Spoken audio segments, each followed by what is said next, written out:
Je n'ai touché à rien, je veux que sa chambre elle reste intacte.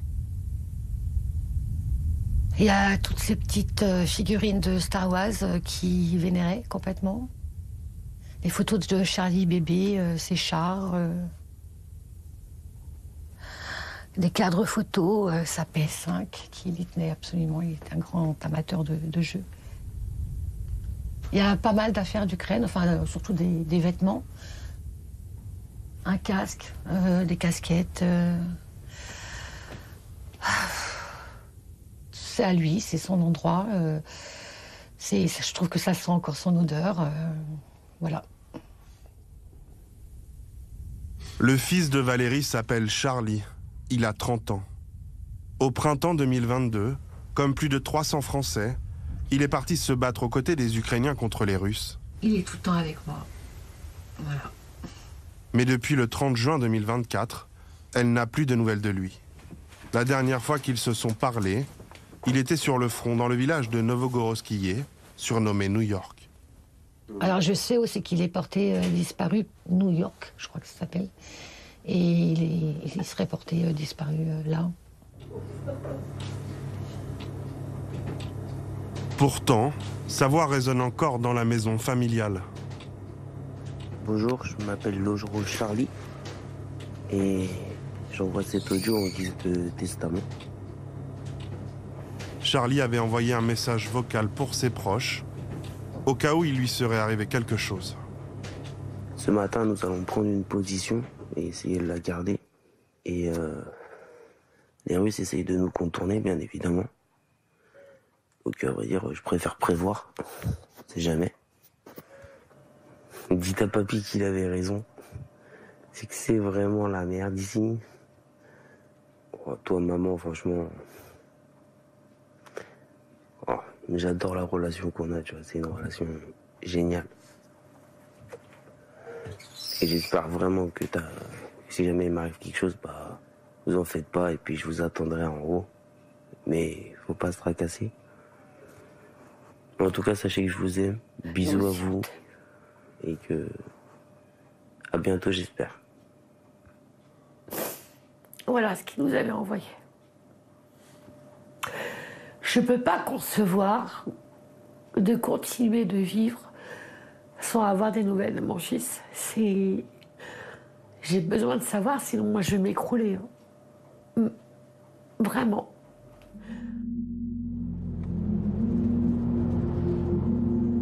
Qu'est-il arrivé à Charlie ?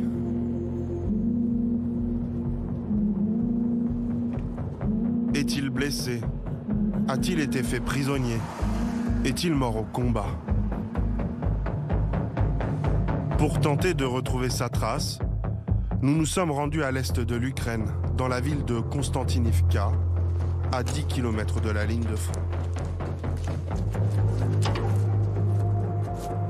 Nous y retrouvons Vitali, un soldat ukrainien qui a accueilli Charlie dans son unité avant sa disparition.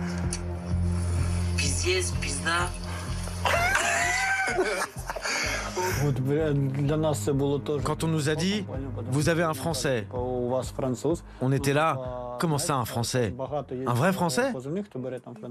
Parce que dans l'armée ukrainienne, certains soldats prennent le surnom français. On a toujours pensé que les vrais Français étaient dans la Légion internationale.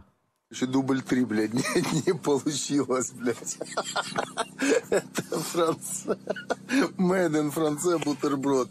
Но это маленький остался, короче, бутерброд. Был он, блядь, трохи більше, блядь. Маленький? Ну, 3 дубля, короче, у нас ничего не получилось, короче. Charlie a rejoint cette unité de l'armée régulière ukrainienne au début de l'année 2023.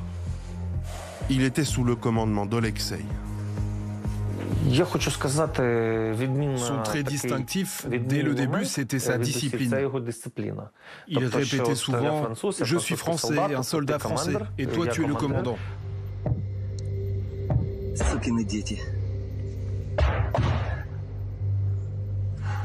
Un Français discipliné et enthousiaste, comme en témoigne cette vidéo tournée par Olexei sur la ligne de front avec Charlie. Norm? I like. What you want to say? It's very good job, best job of the world. Віталя, ти як? Я тоже лайк, тільки не так усердно. Щоб лайкає. En mars 2024, nous avions rencontré Charlie. Il était alors en première ligne ici, près de Marinka dans le Donbass.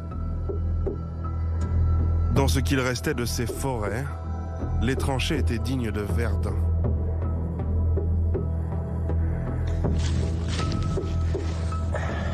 Bienvenue dans l'enfer des tranchées. Il documente en vidéo cette guerre, qui depuis 3 ans a fait des centaines de milliers de victimes de part et d'autre. Ma position à moi, elle est au bord d'une lisière forestière. Et il y a juste un champ qui nous sépare d'une petite commune russe. On est à 400 mètres. La lisière, elle est complètement rasée avec l'artillerie, l'aviation, tout ça. C'est des tranchées creusées à la vite fait. Des bunkers, c'est juste des troncs d'arbres qu'on a coupés au-dessus, une bâche en plastique pour éviter la pluie, et puis une couche de terre. Et à 400 mètres plus loin, c'est les Russes.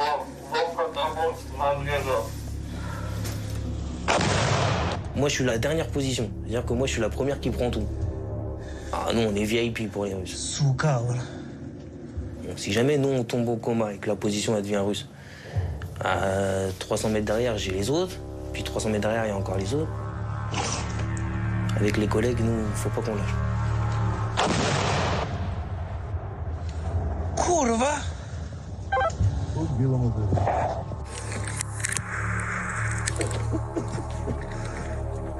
Il a tenu cette position pendant 4 mois avec 3 autres soldats. Smile.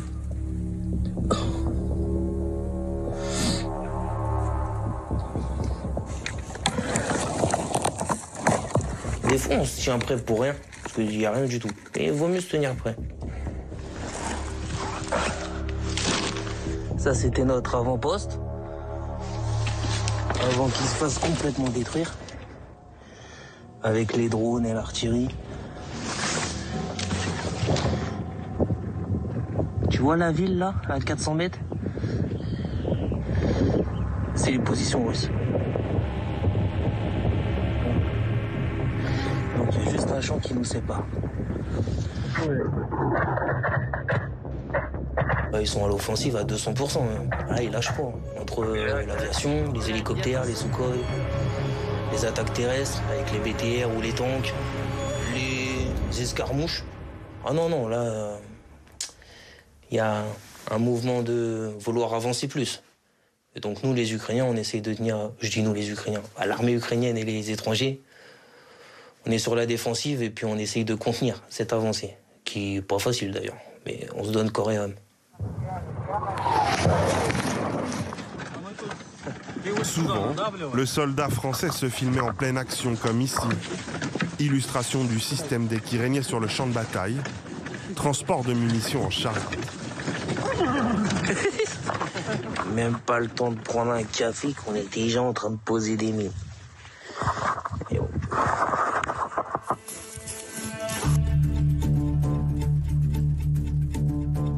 L'histoire de Charlie est celle d'un jeune homme issu d'un milieu modeste qui a grandi en Bourgogne.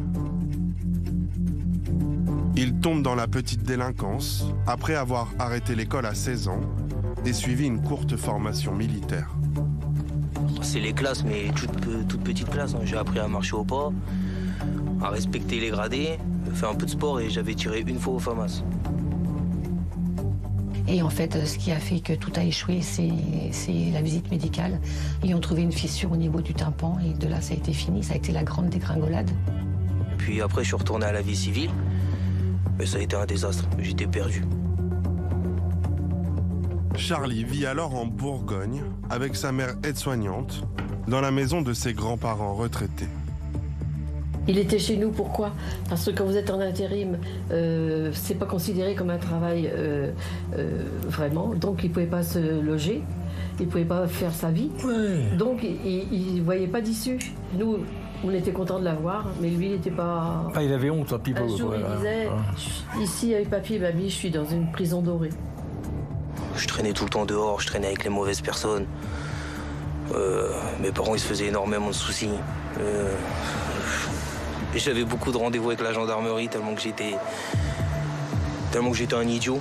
Et puis, je pense que je prenais la route de l'indélinquance. Charlie voit la guerre en Ukraine comme l'opportunité de changer de vie.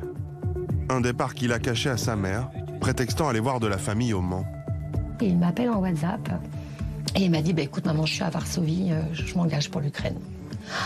Là, ça a été la grande descente aux enfers et je lui ai dit mais comment ça tu t'engages? Il m'a dit oui maman, je voulais t'en parler mais t'aurais pleuré. Et si t'aurais pleuré, j'aurais peut-être pas eu la force de partir. Donc c'était lâche, c'est lâche ce que j'ai fait, mais maman, c'est ce que j'ai envie de faire.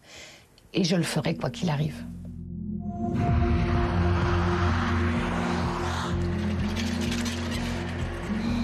En mars 2024, Charlie et son unité sont installés à Kourakové, dans l'est de l'Ukraine. Une ville ouvrière dévastée par la guerre, à moins de 10 km du front.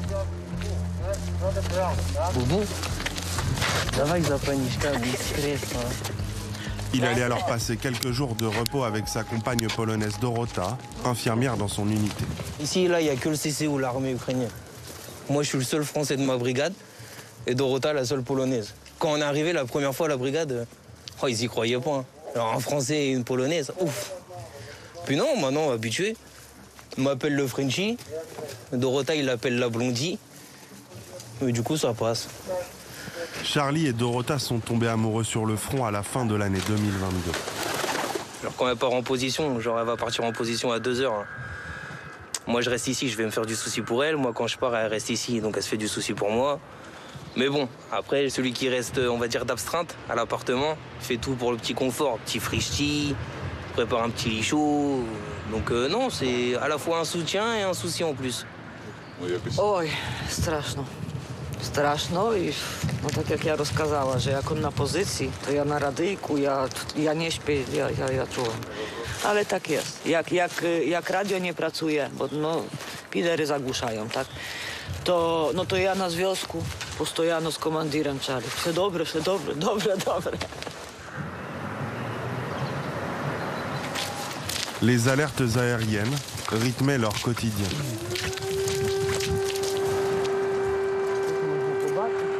L'alarme, c'est vraiment pour les tirs longue portée, t'as vu? Là, l'alarme de... Faut se mettre à l'abri. Mais bon, les gens, ils ont tellement l'habitude, continuent. Il y a quelques magasins qui ferment, tu vois. Ça veut dire que là, ça va frapper? Ça peut frapper ici, ça peut frapper à 2 km. Là, c'est aléatoire, c'est toi et ta chance. Mais t'as vu, les gens, ils sont pas stressés tant que ça. Hein. C'est le train-train habituel. C'est pas cher, là, outside, non? Yes. Yeah, bratan. Good? Good. Journaliste? Journaliste. C'est le conducteur de l'ambulance, Magic. Et ça, c'est mon frère, ça. C'est un bon. Як давно знаєте Шарлі? Всю жизнь. Всю жизнь, що на війні. Півроку, 7-8 місяців. З серпня. Трошки описати для нас. Більше б таких українців було б. Була б перемога. Велике дякую. Це наш великий друг.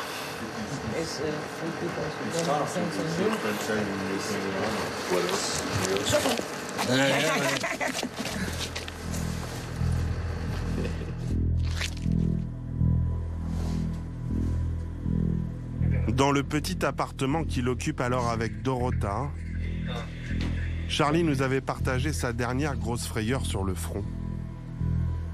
Oh frère, la roquette, elle est dans le bunker. Il y a un drone russe qui est rentré dans le bunker. Et la roquette, elle est à l'entrée. Ouais, on a été vraiment très chanceux. Mais sur le moment, on s'en rend pas compte. Sur la vidéo, on voit, on rigole. Bon, on rigole. On rigole jaune quand même.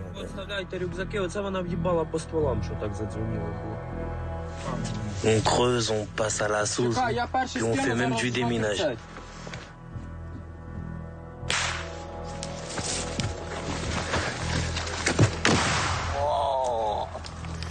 Mais ouais, une fois qu'on a fait sauter l'obus, c'est genre l'euphorie, on est content, tout s'est bien passé, tout ça. Oui, c'est sûr, ça aurait pu se passer d'une autre manière, beaucoup moins euphorique. Ça, c'était le nord de Bakhmout. Un convoi qu'on a stoppé. C'est à Bakhmout, ville martyre, que Charlie a vécu les moments les plus marquants de sa vie de soldat. Ici, plusieurs milliers d'hommes de chaque camp sont morts. Les miliciens russes de Wagner proclament la prise de la ville en mai 2023, après plus de 7 mois de combats acharnés. La ville est dévastée.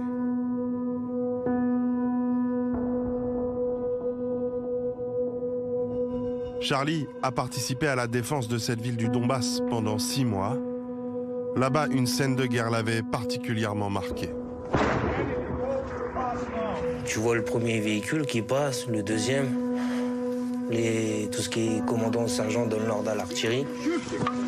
Tu fais sauter tous les véhicules, t'envoies des grenades, tout. Et puis, ouais, ça, on va dire pendant 10-15 minutes, c'est une énorme fusillade.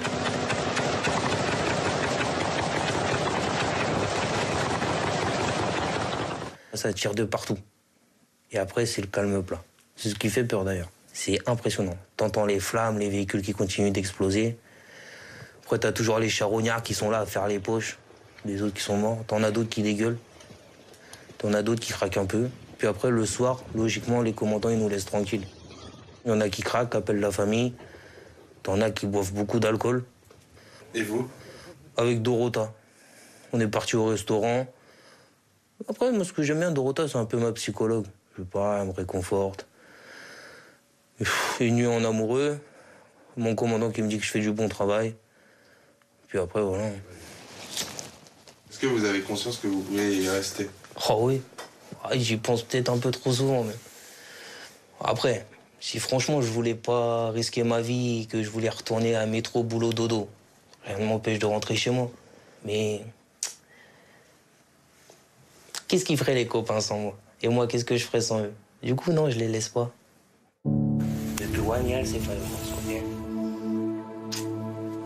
La guerre charrie des moments difficiles, mais aussi parfois des moments bien plus heureux pour Charlie. Il profite d'une permission en avril 2024 pour se fiancer à Dorota.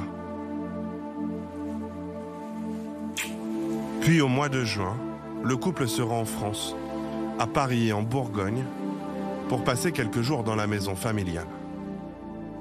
J'ai ouvert la porte, je les ai vus tous les deux. On allait faire une grande fête pour nos 80 ans. Ouais. On avait les amis, la famille. Et je lui ai dit, c'était le 13 juin, il repartait parce que Dorota avait reçu un coup de fil du commandant comme quoi qu'il préparait une offensive. Ils avaient besoin de gars. Ah, il a couru. Alors, au lieu de partir le vendredi, il est parti le jeudi. Il n'est pas parti, il a couru. Parce qu'il est passé pour la Pologne. Et je lui ai dit, j'espère que pour le mois de septembre, tu seras là, tu seras mon plus beau cadeau. Et il m'a dit, mamie, je serai peut-être même là avant. Et comme c'est arrivé le 1er juillet, j'ai calculé qu'il lui restait plus que 17 jours. Depuis, on n'a plus rien.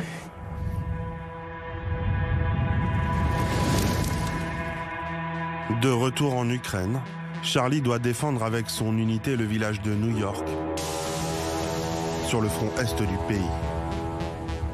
L'aviation russe bombarde quotidiennement le secteur. Et au sol, des commandos russes s'infiltrent au plus près des positions ukrainiennes, comme ici près de cette maison que ce soldat va détruire en y jetant une mine anti-char.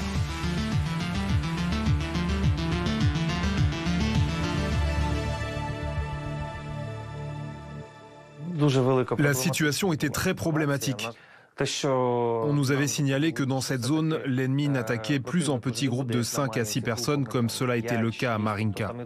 Sur ce front, les attaques se faisaient par groupes de 15 combattants, voire plus. Et là, encore une fois, leur artillerie était supérieure.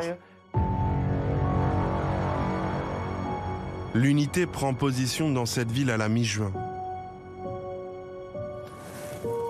Dorota, elle, se souvient des derniers moments qu'elle a passés avec Charlie avant qu'il ne rejoigne sa position. C'était le 26 juin.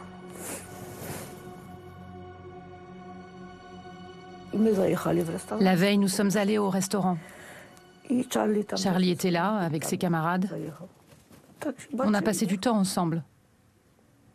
On a bu des mojitos. Ils ont mangé de la pizza. Tout allait bien. On riait, on écoutait de la musique. C'était bien. Mais il y avait de la tension aussi. Les gars ne voulaient pas aller sur les positions.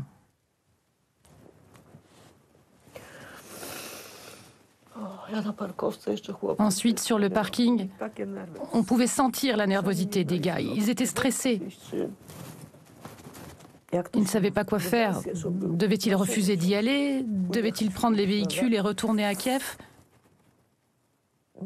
Charlie est sorti 3 fois de la voiture. Il m'a promis qu'il reviendrait, qu'il m'aimait.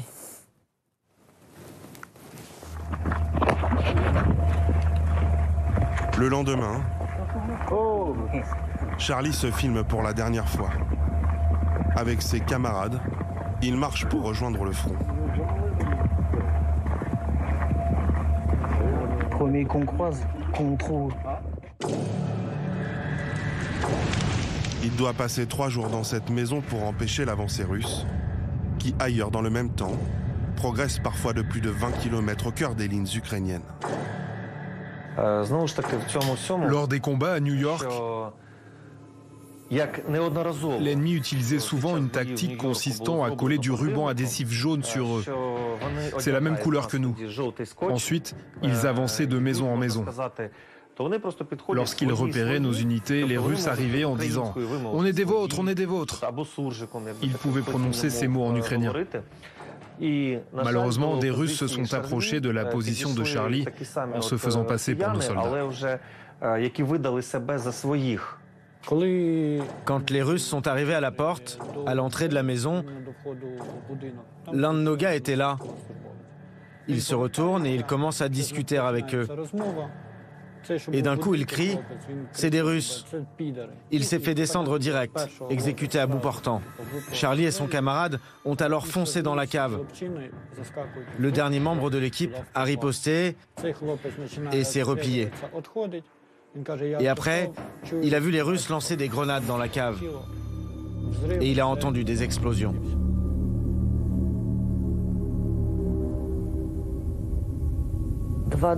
Pendant 2 jours, les 2 et 3 juillet, les gars ont essayé de se rendre sur place, mais ils n'ont pas pu.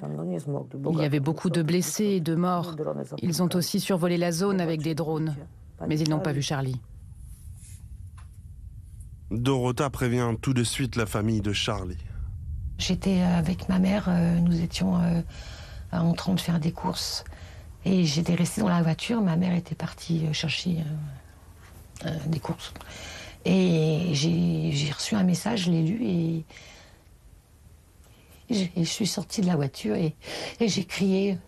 J'ai cherché ma mère dans ce centre commercial. J'étais devenue comme folle. Et quand je l'ai aperçue, je lui ai dit « Maman, maman, ils disent que Charlie est mort. » Et parce que j'ai vu le mot « mort » qui était sur le message, et puis il y avait aussi... comme ils n'ont pas retrouvé son corps, il est porté disparu. Mais moi, j'ai retenu que le mot « mort ». Pour l'instant, il est officiellement porté disparu. Ils ont fait des recherches, vérifié des choses. J'ai aussi contacté certaines organisations pour savoir s'il était en captivité. On m'a répondu « Nous n'avons pas d'informations à ce sujet. Personne ne sait. Officiellement, il est porté disparu. »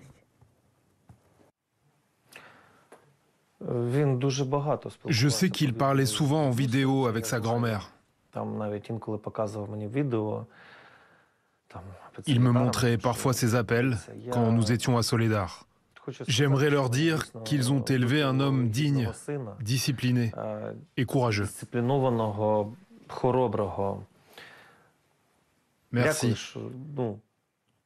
Il était vraiment courageux. C'était un bon ami. On pouvait lui faire entièrement confiance, à 100%. D'une certaine manière, j'aimerais m'excuser de ne pas avoir réussi à le protéger.